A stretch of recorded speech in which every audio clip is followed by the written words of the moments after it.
Los grandes asaltos y la marcha sobre Roma y los asaltos que se hacían no eran en contra de entes del Estado, eran en contra del comercio.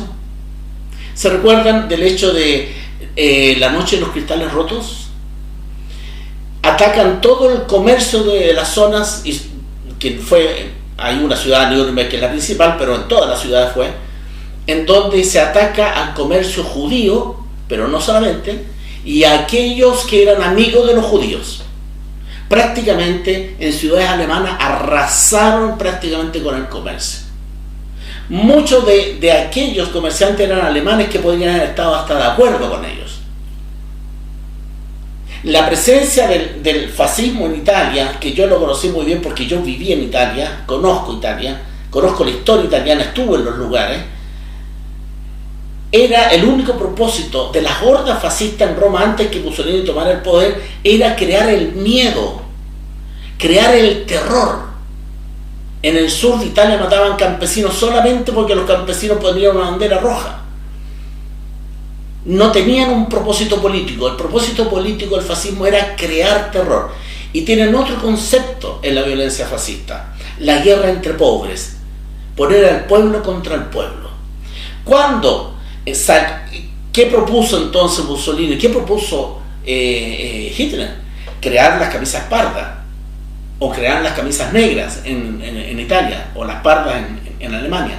¿Quién eran estos? Era gente del pueblo, y muchos clase media, que consideraban que bastaba con la violencia, que había que poner orden, y como la policía nada podía hacer y estaba el caos, ellos surgieron como la nueva policía y descendían sobre la ciudad, ¿verdad?, en hordas, en camiones llenos, a poner orden en la ciudad.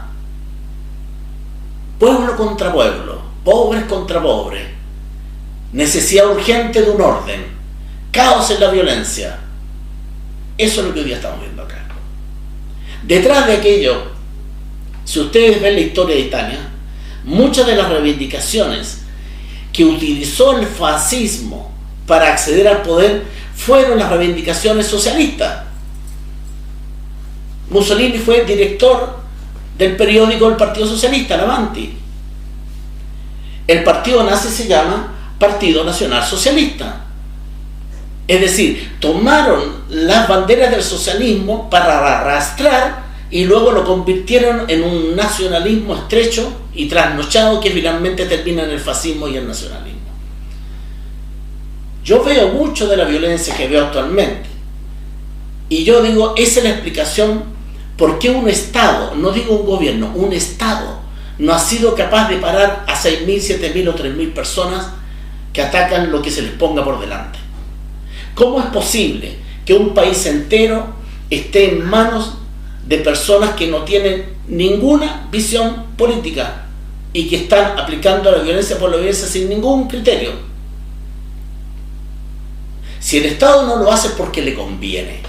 Si el gobierno no lo hace es porque sirve a sus propósitos. Porque con ese estado de violencia se puede negar el plebiscito. Si gana el plebiscito, la aprobación, se podría decir que en estas condiciones de violencia no se puede hacer la segunda elección. Hay mucho pretexto usando la violencia actual para hacer política. ¿De quién debería ser la responsabilidad? Cuento nuevamente una experiencia en Italia. Cuando en un momento, yo estaba en Italia, cuando en los momentos las brigadas rojas y los grupos más ultras se empezaron a tomar las grandes manifestaciones obreras. ¿Qué hicieron las centrales obreras? Crearon lo que se llamaron cuerpos o guardias de seguridad, ¿no? Los equipos de seguridad. Los mismos trabajadores identificaban a quienes intentaban infiltrar y paraban la violencia. En algunos casos dialogando cuando eran izquierda razonable, etc. Y en otros casos simplemente aislarlo, y muchas veces también se agarraban fuertemente. Pero quien se encargó de no permitir que el movimiento de trabajadores en Italia en un momento determinado, ¿verdad?, se caotizara, fueron los mismos trabajadores, porque el Estado no hacía absolutamente nada. Es muy distinto entonces decir de que hoy día nosotros estamos de frente a violentistas iguales como fue el Frente o iguales a como fue el MIR. No, Son condiciones políticas muy distintas, son condiciones políticas de las organizaciones muy distintas, y la situación que hay hoy día es particularmente distinta a cualquier otra situación que haya vivido este país.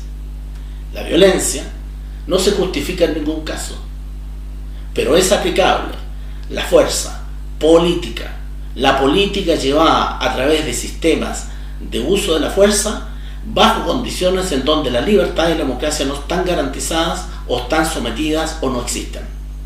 Pero en democracia, aunque sea una mala democracia, existe la posibilidad de la protesta, de la manifestación no violenta fuerte, del sabotaje a los productos, no sé, dejamos todos de pagar la FP, boicoteamos todo el sistema de salud. O sea, se podrían hacer muchas cosas que pueden parecer violentas, pero no son violentas, son no violentas, pero son fuertes. Yo creo que la gran carencia que está teniendo el movimiento hoy día en Chile es que no se está usando la capacidad de movilización, de fuerza no violenta, de manifestación pacífica, pero firme, constante, permanente, para lograr los cambios que se necesitan. No necesitamos quemar ningún bus, ni tirar ninguna piedra. Si la manifestación de casi 4 millones de personas en todo Chile no hubiese detenido, como se hizo en muchos otros países como la primavera árabe, que al final se habrían logrado muchos de los cambios que son necesarios. Del momento que esas movilizaciones empiezan a mermar y la violencia extraña y de todas maneras no revolucionaria, aunque pareciera revolucionaria, pero la violencia fascista también parecía revolucionaria, ¿verdad? Entonces prácticamente los grandes puntos están quedando atrás. Mi postura hoy día es que si acá en Chile hubiese una dictadura como la que hubo, yo no puedo pensar que este es un país que ofrece las posibilidades para salir a protestar. Nosotros salíamos a recitar poemas a los cafés en Bellavista o a las poblaciones, y la CNI nos agarraba igual, y tuvimos gente torturada y desaparecida simplemente porque eran escritores. Por lo tanto, bajo dictadura no existe eso de que solo los violentistas se van a la cárcel. Bajo esas condiciones, obviamente cambiando las condiciones políticas, tienen que cambiar las decisiones políticas.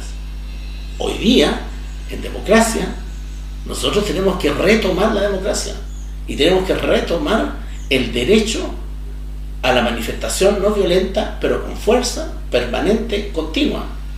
Y tiene que ser el movimiento de trabajadores, de estudiantes, a los que o ganan aquellos muchachos que están en la violencia para las causas políticas, o es el mismo movimiento el que tiene que aislar y terminar con una violencia que está favoreciendo a los sectores más cavernícolas del país.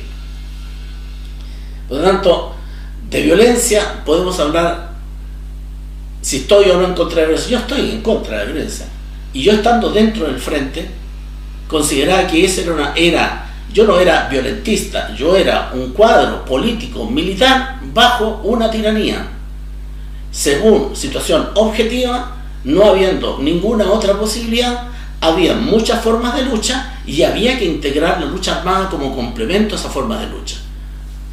Y eso no es violentismo, eso es decisión política, equivocada, no, de acuerdo o en desacuerdo, pero es político, es una opción. Y cuando se empezó a visorar la democracia después del referéndum, la postura, no solamente mía, de muchos dirigentes antiguos, históricos del frente, fue: paremos, reflexionemos, retirémonos, veamos qué pasa, ¿verdad? Y paremos. Otros dijeron no, porque consideraban de que sí, la situación política no había cambiado, por lo tanto había que seguir usando las armas. Sabemos esa historia. Pero hoy día, si ustedes me dijeran hoy día, y tú usarías las armas en las circunstancias actuales, yo diría: en ningún caso el uso de la violencia y de las armas bajo democracia es justificable. En ningún caso. En ningún caso. Porque esto es política. Esto no es militarismo ni es violentismo, es política.